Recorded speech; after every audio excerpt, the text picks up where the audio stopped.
वा प्राप्यसि स्वर्गम जित्वा व भोक्ष्यसि महीम तस्मादुत्तिष्ठ कौन्तेय युद्धाय कृत निश्चय। श्रीमद् भगवद गीता में योगेश्वर श्री कृष्ण ने अर्जुन से जो कहा था वो टाइगर हिल पलटन यानी 18 ग्रेनेडियर्स का एक तरह से यहां मूल मंत्र है। All gave some gave all। इस समय हम लोग 18 ग्रेनेडियर्स में हैं और मेरे साथ ब्रिगेडियर कुशाल ठाकुर वाईएसएम है। ब्रिगेडियर कुशाल ठाकुर कारगिल की लड़ाई में 25 साल पहले 18 ग्रेनेडियर्स के कमांडिंग ऑफिसर थे और उसी समय जो सबसे निर्णायक और कठिन लड़ाइयां थी उसमें 18 ग्रेनेडियर्स ने एक बहुत ही महत्वपूर्ण भूमिका निभाई थी, अदम्य साहस दिखाया था। कर्नल कुशाल ठाकुर से कारगिल की लड़ाई में भी मुझे मिलने का मौका मिला था, मैं उनके साथ रहा था। Brigadier Thakur, pleasure meeting you, such a great honor meeting you, sir. Pleasure meeting you. Thank you very much sir. Sir 25 साल हो गए कारगिल की लड़ाई को। बिल्कुल। वो लड़ाई आपने लड़ी थी, फ्रंट पर जाकर लड़ी थी, एससीओ लड़ी थी और बहुत कठिन परिस्थिति में आप लोग कारगिल में इंडक्ट हुए थे। कब आप कारगिल में इंडक्ट हुए, क्या उस समय वहां परिस्थिति थी? कारगिल युद्ध से पहले हम लोग काउंटर इंसर्जेंसी वैली में थे, आतंकवाद के विरुद्ध लड़ाई लड़ रहे थे और अचानक कारगिल हुआ और क्योंकि मैं सबसे नज़दीक था और हुक्म मिला 16 मई को कि 99 को कि आप दराज पहुंच जाइए। करेक्ट। और न्यूज़ चल रही थी कि कुछ इंट्रूजन हैज़ टेकन प्लेस, लेकिन सही मायने नहीं पता लग रहा था और हमने वो आतंकवाद के विरुद्ध जो ऑपरेशंस कर रहे थे वो स्थगित किए और 18 को जो है हम गुमरी के पास वहाँ पे पहुँचे। पहले तो दराज गए लेकिन हालात बहुत ख़राब थे, आर्टिलरी फायर था, आपने भी देखा, आप पत्रकार थे उस समय, ग्राउंड रिपोर्ट्स तय करते थे और जो नेशनल हाईवे था वो पूरी तरह से बाधित किया गया था और वहाँ पे हमने मुगलपुरा में अपना बेस एस्टेब्लिश किया। 18 को कमांडर्स ब्रिगेड हेडक्वार्टर में 1-1 इंडिपेंडेंट ब्रिगेड उस समय था, वहाँ पे ब्रीफिंग के लिए बुलाया गया और सबसे उस टाइम तो यही जानकारी थी कि कुछ एक मुजाहिदीन आए हैं और अतिक्रमण हमारे सीमाओं पे किया है और एग्जैक्ट इन्फॉर्मेशन उस समय नहीं थी, छोड़ के कि ये 5 या 6 से लेके मुजाहिदीन हैं। और जो सबसे पहला टास्क मेरी पलटन को ये मिला कि जल्दी से जल्दी जो है आप तोलोलिंग के ऊपर जो है वो कैप्चर करेंगे। अगर मैं आपको वो इलाका बताऊं, स्विट्जरलैंड से ज़्यादा खूबसूरत गुमरी पर जब आप जोजिला पास लगभग 10,500 फीट की ऊंचाई, बिल्कुल हाँ तकरीबन, तो आप जोजिला पास क्रॉस कीजिए तो आप सोनमर्ग से जोजिला, जोजिला से गुमरी आते हैं।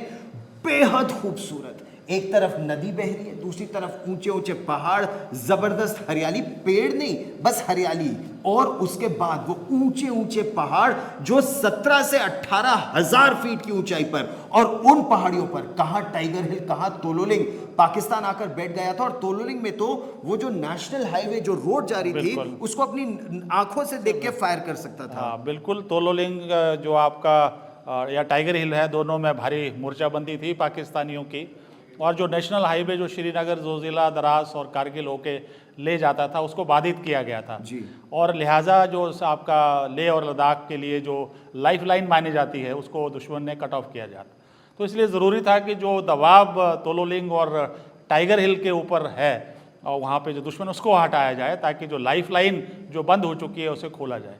और मेरे सौभाग्य की बात है कि जो दोनों सामरिक महत्व की जो दोनों चोटियां हैं, तोलोलिंग और टाइगर हिल, और इनको कैप्चर करने का मौका मेरी यूनिट को, 18 ग्रेनेडियर्स को मेरे नेतृत्व में मिला। आपके नेतृत्व में मिशन इम्पॉसिबल उस समय समझा जाता था। हाईवे पर आप 2 मिनट के लिए खड़े हो जाइए और पाकिस्तान का मशीन गन फायर आ जाता बिल्कुल, था। बिल्कुल। आपकी गाड़ियां खड़ी हो तो आर्टिलरी तोपखाना उनका आ जाता था। बिल्कुल। फिर आपने कैसे ऑपरेशन को अंजाम दिया?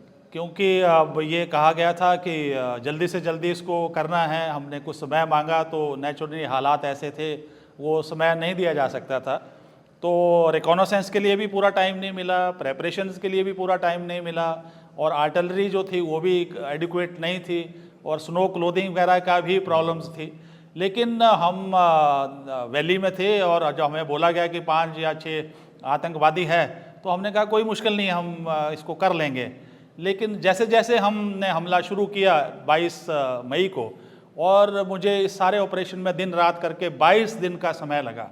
और जैसे जैसे हम आगे बढ़ते गए और उसी तादाद से दुश्मन का आर्टिलरी फायर, उसका ऑटोमेटिक फायर, उसका स्नाइपर फायर और उसके जितने भी हथियार का फायर था, और वो बढ़ता गया और हमारी कैजुअलिटीज़ जो थी वो दिन और भी बढ़ती गई। और धीरे धीरे हमें पता लग रहा था कि वहाँ पे दुश्मन 5-6 तो नहीं है, बहुत ज़्यादा नफरी दुश्मन की है।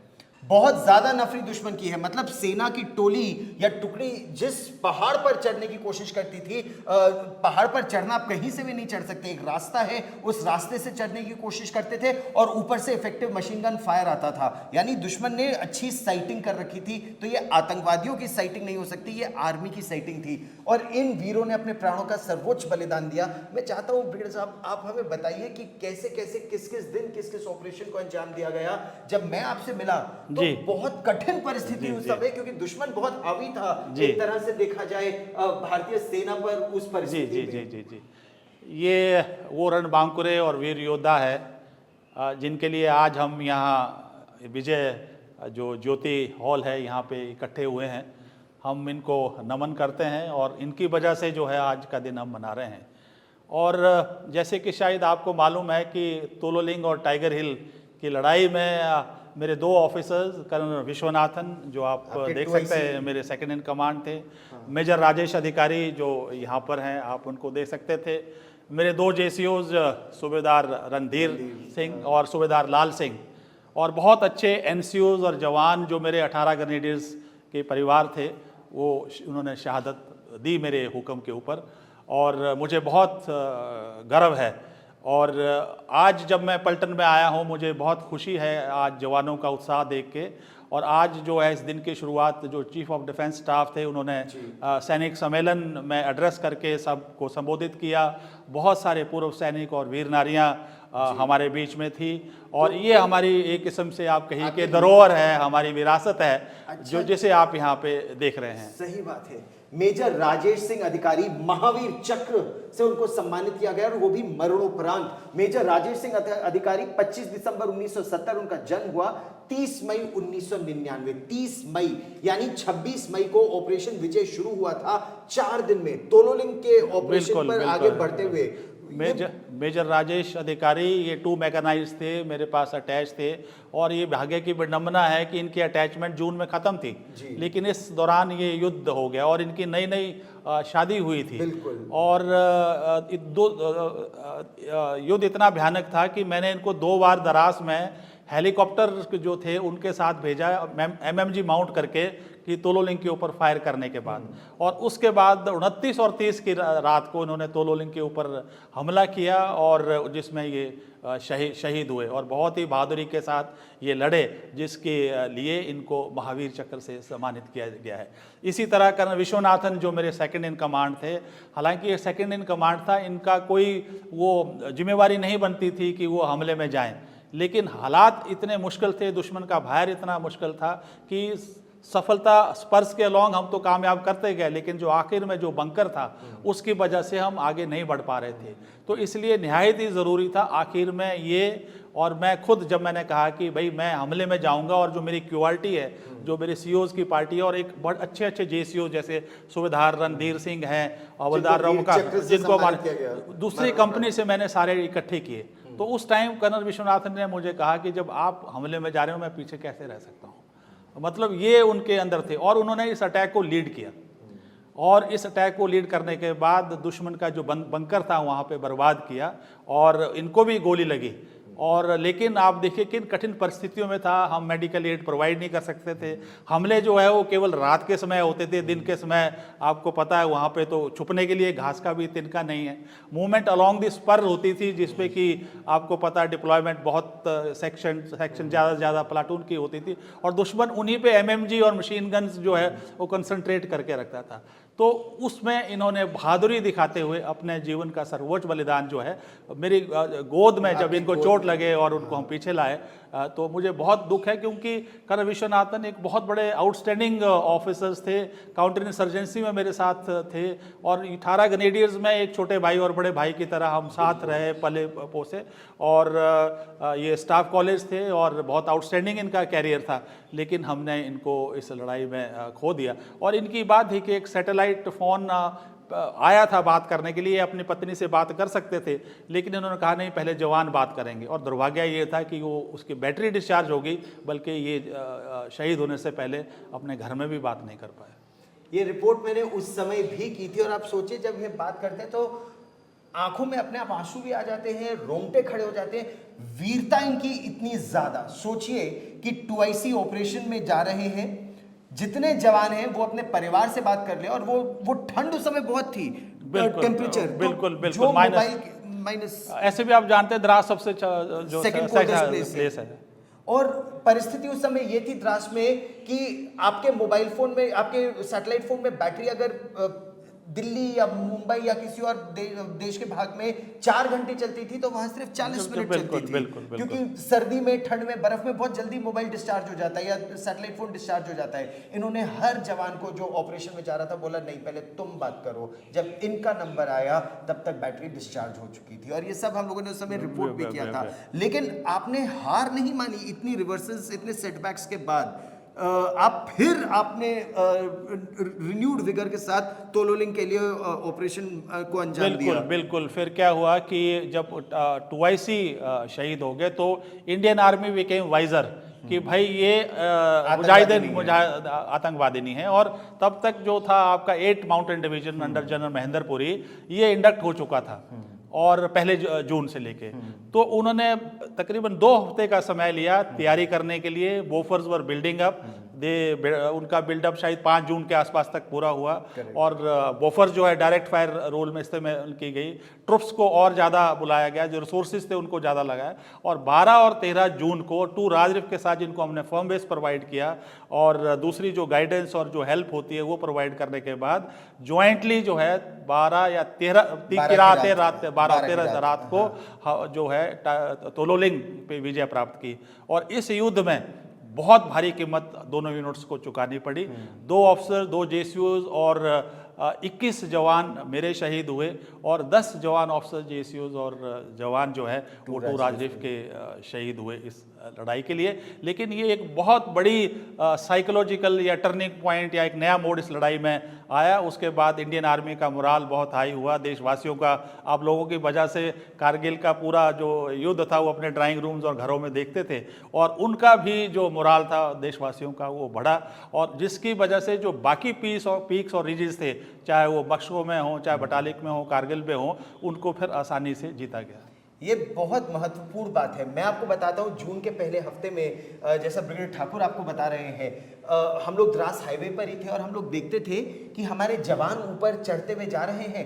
ऊपर से पाकिस्तानी सिपाही गोली चला देते थे, कई बार तो केवल पत्थर लुढ़का देते थे, और हमारी शहादत हो जाती थी या इंजरीज होती थी, और बहुत प्रेशर भी बिल्ड हो रहा था और बहुत निराशा भी हो रही थी।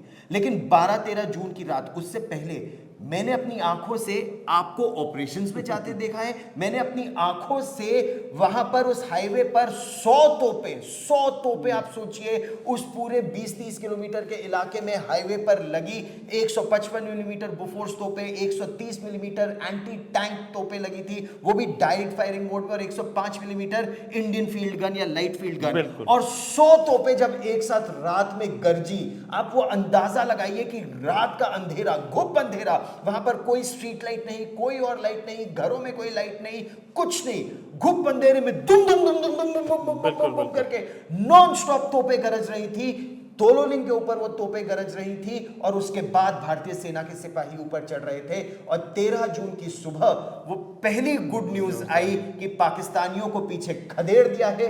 उस तोलोलिंग फीचर से वहां पर भारतीय सेना आ गई है, और उसके बाद 2 राजरिफ और 18 ग्रेनेडियर्स। बिल्कुल आपका ये ऑपरेशन था। और उसके बाद मतलब वो जोश आ गया था। जब हम लोग अपनी रिपोर्ट्स भी वहां से भेज रहे थे तो वो था कि हम जीत रहे हैं। लेकिन उसके बाद आपको और ऑपरेशंस के लिए तैयारी करनी थी। एक क्योंकि तोलोलिंग का एक एक्सटेंशन था, आप जानते हैं 5140 और तोलोलिंग के बीच में हम्प, करेक्ट। और इमीडिएटली जब हमने 13 को कब्जा किया और मुझे एकदम आदेश मिला कि जो हम्प का जो फीचर है वो भी आप 13 और 14 की रात को कब्जा करोगे। मतलब विद इन 24 आवर्स, क्योंकि दुश्मन काउंटर अटैक कर सकता है, तो काउंटर अटैक को करने के लिए दुश्मन को और पीछे खदेड़ना था। बिल्कुल। उसके पीछे 3 पिंपल 28 जून का बिल्कुल ऑपरेशन। बिल्कुल बिल्कुल। और ये ऑपरेशन मेजर जॉयदास गुप्ता जो थे, जी, हैदराबाद के थे, उनकी कंपनी ने किया। लेकिन जब हम बिल्कुल एफयूपी में तैयार थे, हमले के लिए तैयार हो रहे थे, जॉयदास गुप्ता और मेजर रणधीर कपूर, लेकिन जो 5.15 फायर था, उनका आर्टिलरी फायर इतना जबरदस्त था कि हमारे जो है 9 जवान शहीद हो गए हमले से तकरीबन आधा घंटा पहले। और फिर कमांडर ब्रिगेडियर ऑल और जीओसी जनरल महेंद्रपुरी से रिक्वेस्ट करके 1 घंटे का विलंब करके कैजुअलिटीज को एक कंपनी तो कैजुअलिटी इवैक्यूएशन में चली गई और मात्र केवल एक कंपनी से हमको जो है 14 की सुबह तक जो है वो कब्जे में लिया गया। और उसके बाद फिर मेरे ख्याल से 13 जैकरिफ, उसके बिल्कुल बिल्कुल रात 14-15 मुझे याद है कि लेफ्टिनेंट कर्नल जोशी, उनके कैप्टन विक्रम बत्रा और उनकी पूरी टीम मेरे पास रात को 2-2:30 बजे वो पहुंचे। और क्योंकि हम वहाँ पे काफ़ी समय ऐसे थे, तो जो भी पॉइंट 5140 की हमारे पास खबर थी, चाहे हथियार के बारे में या दुश्मन की मूवमेंट के बारे में, वो हमने उनको ब्रीफ किया और उनको तोलोलिंग और हम से होते हुए उनकी जो ट्रूप्स की गाइडेंस थी पॉइंट 5140 के लिए भी की थी। तो जो रास्ता है वो आपने सबसे पहले जीत का क्लियर किया 18 ग्रेनेडियर्स और 2 राजरिफ ने, और उसके बाद और ये मेरा सौभाग्य है, मेरे जीवन का परम सौभाग्य है कि 18 ग्रेनेडियर्स के साथ रहने का इतना समय मिला, 2 राजरिफ के साथ, 13 जैकरिफ के साथ, जो पलटने थी 1 नागा 2 नागा, तमाम पलटने, तमाम आरटी की वहां रेजिमेंट्स थी। और आप ये देखिए ना, जैसे तोलोलिंग एक पहाड़ी है, आपने वो पहाड़ी जीती, लेकिन उसके बाद 3 पहाड़ियां और भी हैं, वहां पर पाकिस्तानी हैं, उनके बैकअप है, तो एक पहाड़ी को, एक फीचर को आपको क्लियर करना था। बिल्कुल बिल्कुल बिल्कुल। और ये कुछ एक चित्र हैं उस समय के तोलोलिंग के लिए, और आप देखिए कि 20 मई से 16 जून तक ये ऑपरेशन किया। और ये सेना से जो प्रशंसा यूनिट साइटेशन जिसे कहा जाता है, और उस समय के chief of army staff general Ved Malik जिन्होंने ये हमें प्रदान की। और आप देखिए उनके फोटोग्राफ्स जो यूनिट्स में उन्होंने विजिट किया, कई बार वो यूनिट्स में आए, और आप देखिए किस तरह की कठिन पहाड़ियां हैं वहाँ पर, और ये जो हथियार एमुनिशन जो हमको वहाँ पर मिला था। आप इनको हमारे लिए डिस्क्राइब कीजिए कि ये जनरल वेद मलिक की हम तस्वीरें देख रहे हैं, ये देख रहे हैं किन परिस्थितियों में आपने। हाँ, मैं बताता हूँ। ये आप देखिए ऊपर जो चित्र है जनरल वेद मलिक का है, अब हमारे जवानों को और यूनिट के ऑफिसर्स को, और हालत ये हो गई थी कि हर एक ऑफिसर जेसीओस को तकरीबन बाय नेम जो है, खास को उन सबको जानते थे। और वो काफी बार आए आपकी पलटन में? बहुत बार आए। हाँ, तो मेरे पास कम से कम 3 बार आए, जो कि एक बड़ी साधारण बात है यूनिट्स के लिए कि चीफ ऑफ आर्मी स्टाफ उनको विजिट कर रहा है, जिससे कि मनोबल जो है वो बढ़ता है। ये आप देखिए तोलोलिंग टॉप का है, कुछ एक पाकिस्तानी जिनकी बॉडीज आप यहाँ पर देख रहे हैं। और ये जो हेलीकॉप्टर के थे उस टाइम कर्नल यादव के कमांडर थे। और इस चित्र में जो कर्नल रविंद्र नाथ थे जो 2 राजीव के, और हम थे तो जो तोलोलिंग की लड़ाई के बाद मीडिया को मतलब अगर एक मिनट यहाँ पर शकील हम लोग देखें तो ये मैं भी उन तस्वीरों में वो देखे, वो मैं हूँ आप दोनों के साथ, और कर्नल रविंद्रनाथ CO 2 राजरिफ और ब्रिगेडियर खुशहाल ठाकुर, उस समय कर्नल खुशहाल ठाकुर CO 18 ग्रेनेडियर्स। और ये प्रेस कॉन्फ्रेंस ये देखिए मेरी क्यूआरटी है, और जिसके साथ मैंने हमला किया था, कर्नल विश्वनाथन में थे, कुछ साथियों को इनको खोना पड़ा। ये तब था जब हम तोलोलिंग पे विजय प्राप्त करने के बाद वापस आ रहे थे, और बीच में मैं हूँ। आप देखिए 22 दिन तक कोई शेव नहीं, कोई नहाना नहीं, और किन हालात में रहे आप इसमें देख सकते हैं। ये हथियार जो है जो हमने वहाँ से प्राप्त किए, किस तरह से स्पोर्ट ग्रुप और रॉकेट लॉन्चर्स और बाकी चीज़ों का जो इस्तेमाल, आर्टिलरी का इस्तेमाल, जो बफर जो है ऊपर ऑब्जेक्टिव पे फायर कर रही है, तो ये सारी चीज़ें इन फोटोग्राफ्स में दर्शाई गई है। और इस पलटन का जो इतिहास है वो इस कमरे में पूरा संजो के रखा गया है। और मैं इसे अपना सौभाग्य मानता हूं कि मेरी कई रिपोर्ट्स कारगिल के दौरान की मेरी reports 18th battalion the Grenadiers, Tiger Hill पलटन, Operation Vijay, newspaper cuttings volume 1, ये देखिए। और जब आप इसको खोल कर देखे हैं तो ये देखिए, Gaurav Sawant, Dras, it wasn't frightening, we were just very angry. आपसे मेरी बातचीत थी, आपके जवानों के साथ मेरी बातचीत थी, और ये देखिए, ये भारतीय सेना की वीरता इसे कहते हैं। Army praises brave Pakistani captain. आप ये सोचिए कि भारतीय सेना, और ये आप ही से मेरी बात हो रही थी, आप ये सोचिए ऑपरेशंस हो रहे हैं, टाइगर हिल के ऑपरेशंस, और उनके बारे में हम विस्तार से बात करेंगे। टाइगर हिल के ऑपरेशन में भारतीय सेना ने और 18 ग्रेनेडियर्स ने बड़ी अदम्य वीरता दिखाई, जिसमें परमवीर चक्र, उस समय ग्रेनेडियर योगेंद्र सिंह यादव को उनको परमवीर चक्र से सम्मानित किया गया। लेकिन जो कमांडिंग ऑफिसर थे, आप ये सोचिए, दुश्मन की सेना के भी एक कप्तान की वीरता का उन्होंने जिक्र किया। और ये मेरा सौभाग्य था कि मैं उस समय आपके साथ था, मैंने वो सुना और मैंने उसके बारे में रिपोर्ट भी किया। लेकिन अब बात करते हैं हम टाइगर हिल की। तोलोलिंग आपने जीत लिया, पहली जीत उस समय आपको 2 राजरिफ और बाकियों को मिली, फिर 13 जैकरिफ को 5140 मिला, फिर 2 पिंपल की और आगे बढ़े। लेकिन सबसे बड़ा खतरा टाइगर हिल का था। इस बीच क्योंकि मेरी यूनिट लगातार युद्ध में थी, तो 16 तारीख को हम इंडक्ट किए गए बिम्बट, जो आप जानते हैं, वहाँ आप कई बार आए, बेस में आए, और उसके बाद हम मीना मार्ग में हमें रेस्ट एंड रिफिट के लिए वहाँ पे भेजा गया, ताकि अगले हुक्म का इंतज़ार करें और अपनी तैयारी करें, क्योंकि घातक और दूसरे जवान जो काफ़ी कैजुअलिटीज़ हुई थी, उनको भी भरपाई करना और उनकी रीग्रुपिंग करना भी बहुत ज़रूरी था, और ख़ास करके घातक का जो नुकसान हुआ था।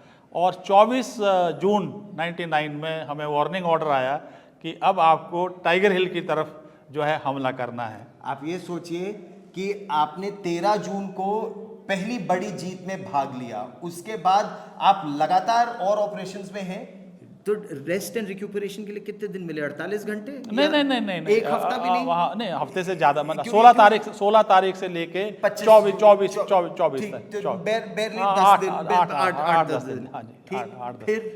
उसके बाद जब हमें हुक्म मिल गया है कि इसमें तैयारी करनी, और अगर मैं तोलोलिंग से इसका कंपैरिजन करूं, तोलोलिंग के लिए ना हमारे पास रिकॉनोसेंस के लिए टाइम था, तैयारी के लिए टाइम नहीं था, साजो सामान नहीं था। यहाँ पे हमारे पास टाइगर हिल की रिकॉनोसेंस के लिए खुला टाइम था, पूरे टाइगर हिल के लिए खुला टाइम था। एक्लेमेटाइजेशन हो चुकी थी, और जितने भी इमदादी दस्ते हैं जिनका आप कह रहे थे, आर्टिलरी, मेरे पास 120 तोपें वहाँ पे थे, मल्टी बैरल रॉकेट लॉन्चर जो आप थे, मेरे पास हॉज की टीम थी, मेरे पास इंजीनियर्स थे, लड़कों का मोराल बहुत हाई था। और हमने सबसे ज़रूरी जो समझा कि रिकॉनेसेंस बहुत ज़रूरी है, क्योंकि उससे पहले 8 सिख ने भी बहुत बहादुरी के साथ वो लड़ाई लड़ी, और मैंने कहा 2-3 स्पर हैं, वो उनको मालूम है, आप इन्हीं से आएंगे। लेकिन हमने बहुत कैजुअलिटीज़ तोलोलिंग में हुई थी, तो मेरे दिमाग में इस कमानी अधिकारी यही था कि कैजुअलिटीज़ को कैसे कम करें।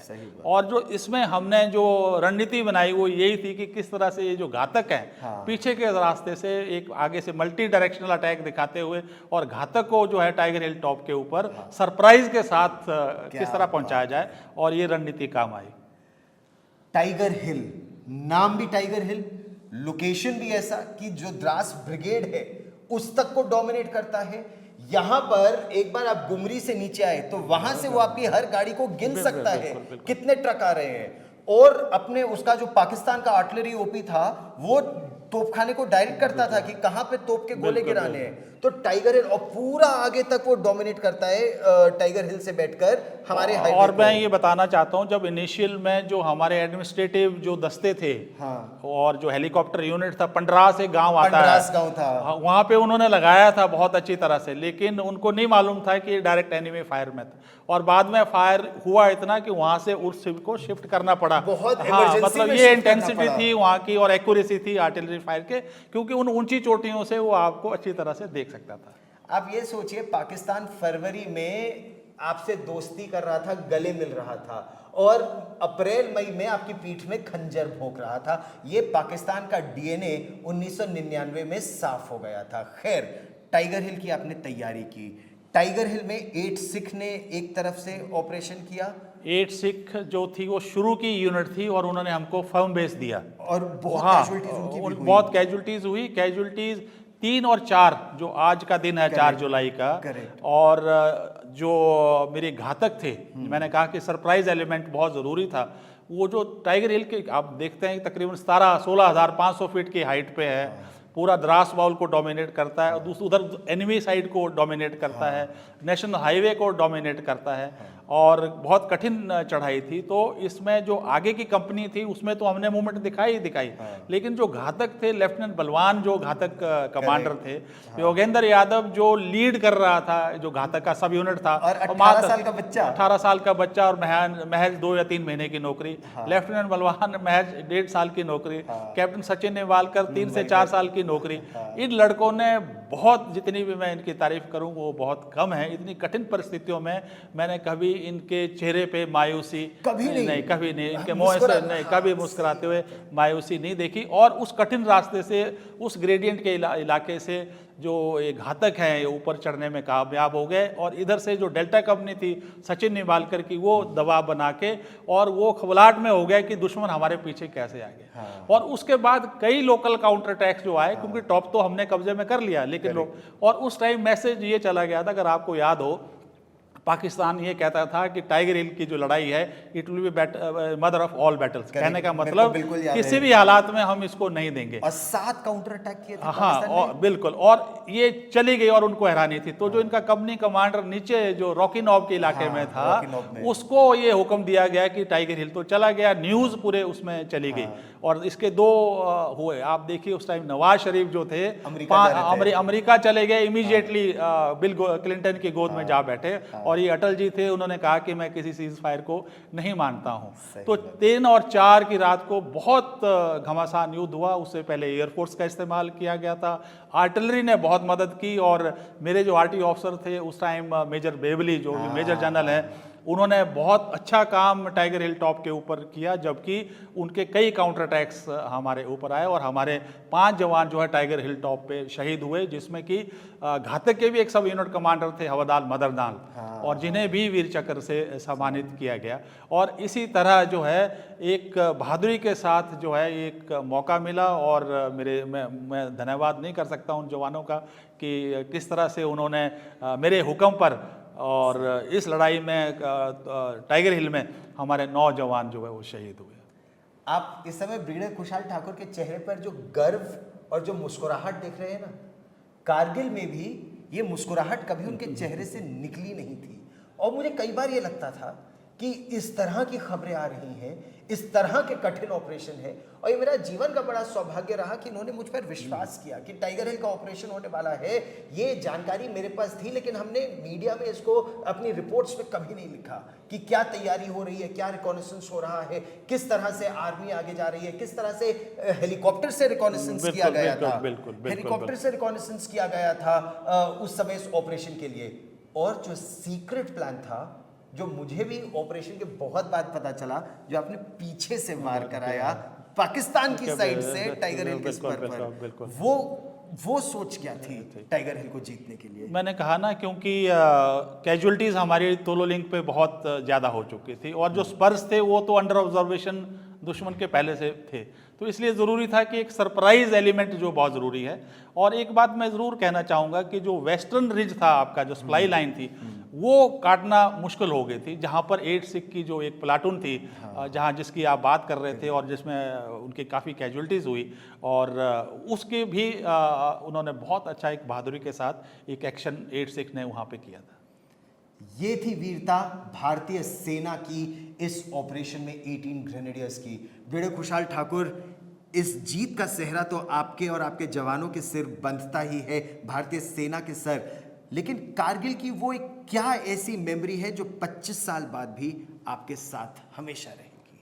मैंने कहा कि जो नाम, नमक और निशान की जो हम बात करते हैं, और उसको हमने बिल्कुल साकार रूप लेते हुए जो मैंने देखा है, और जो मेरे जवान जो थे उनका जो विश्वास मुझ पे था, और जो मेरा विश्वास उनके ऊपर था, और जो कि बना रहा। और मैंने 2-3 बातें ही उनको बताई थी, या तो हम इसमें विजय हासिल करेंगे या वीरगति। मुझे खुशी है कि हमने इसमें विजय हासिल की। और ये भी मैं आपको बताना चाहता हूँ कि एक रिकॉर्ड जो देश द्वारा अवार्ड्स हमारे यूनिट को मिले, theatre honour Kargil, battle honours Tiger Hill, battle honour Tololing, unit citation, 1 Paramvir Chakra, 2 Mahavir चक्र, और 6 वीर चक्र और 16 सेना मेडल और बाकी 18 ग्रेनेडियर्स की जो विरासत पीछे से चली आ रही है, जब 1 मार्च 1976 से लेके आज तक, जब 25 साल का सफ़र इस लड़ाई का हुआ है और 48 साल का सफ़र इस यूनिट का हुआ है। पूरे जितने भी लोग इस यात्रा में जुड़े हैं उनका सबका योगदान है और ये हमारी विरासत है, ये हमारी धरोहर है। और आप देखिए इस कमरे में किस तरह से इन्होंने संजो के रखा है और यही एक वो जो आपने प्रश्न पूछा था कि हम सबको मोटिवेट करता है। आप आज तक पर मेरे साथ जुड़े ब्रिगेडियर ठाकुर, बहुत बहुत धन्यवाद। गौरव जी, बहुत बहुत धन्यवाद आपका भी। और यही बात श्रीमद् भगवद गीता में योगेश्वर श्री कृष्ण ने कही भी है, जो वहां पर लिखी है, युद्धाय कृत निश्चय। नमस्ते और जय हिंद।